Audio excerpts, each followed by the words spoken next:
how do you take the generation, the young generation of today, and entice them to come to work for industries that have been around quite a while?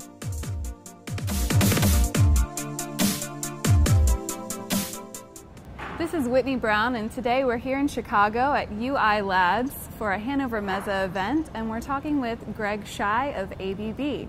Greg, how are you? I'm doing well, Whitney. Thanks for being here with us today. It's my pleasure. So you talked today about the manufacturing renaissance. Tell me, what do you mean by that? Well, we've seen over the last 3 to 5 years a definite move where more and more manufacturing that it may have been offshored has been coming back into the U.S. And even with our own business, we have really grown our manufacturing capability in the U.S. So why is now the time for this growth? Well, I think as you look at the overall economy, we have the world's largest economy. And of course, everyone wants the GDP to be higher and growing faster. But we've had steady growth, and on a worldwide, global context, it's been a good market. And when you look at what you can do to automate and drive productivity and really do it using leading technology to really drive quality and your output, get the kind of costs and efficiencies here, it's a good place to manufacture. So what changes have you seen internationally in terms of the power and automation industry? Well, worldwide power consumption continues to grow, so our utility business sees that consumption. But also, I think on the utility side of our business, which is a big part of what we do for our utility customers, there's a lot of changes taking place in the grid, where it's no longer just a grid where power flows from a source to an end consumption.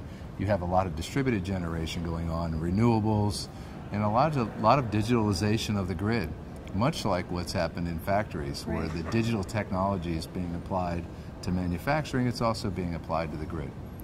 And you talked about how your robotics factory is growing as well. How do you see workforce development playing a role in that? Well, so maybe first what we did with our robotics facility in the U.S. is just outside of Detroit in Auburn Hills.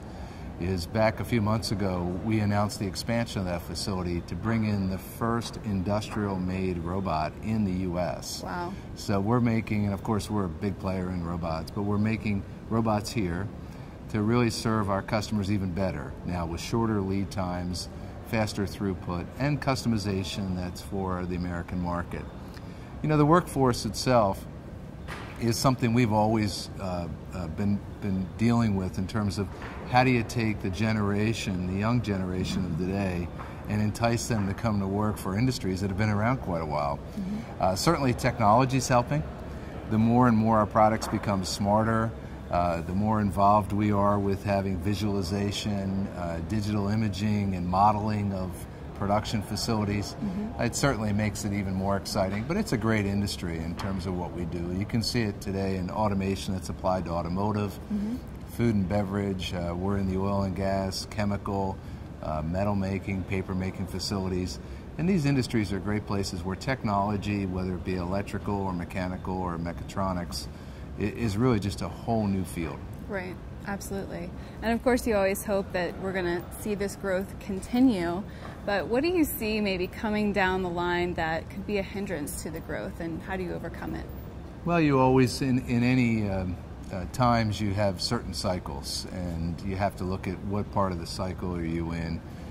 You always keep an eye on what your headwinds are and what your tailwinds are. And I think the U.S. has been growing over the last 4 or 5 years. If you look at our GDP, and it's been moving in the right direction. I think people want it to grow more. Of course. Certainly, I think everyone's in that camp. And I think you have, certain factors that sometimes you're not exactly sure how they're going to play out. And you look at what's happened with some of the commodity pricing, whether it be on oil or iron ore, and certainly things are very dynamic in terms of what's happening there. But also that creates a tailwind in terms of lowering cost for many manufacturers. If you're in a business that oil is your feedstock and you're downstream in chemicals or plastics, this is a good thing. So you see a more active market there. So you really just have to stay in touch with the realities of how markets change and looking for your areas where you can find growth, and then make sure you're in the right place at the right time. Absolutely. It's great advice. Yeah. Well, thank you so much for talking with us, Greg. Thank you, Whitney. And thank you all for watching. This has been Whitney Brown here in Chicago at UI Labs.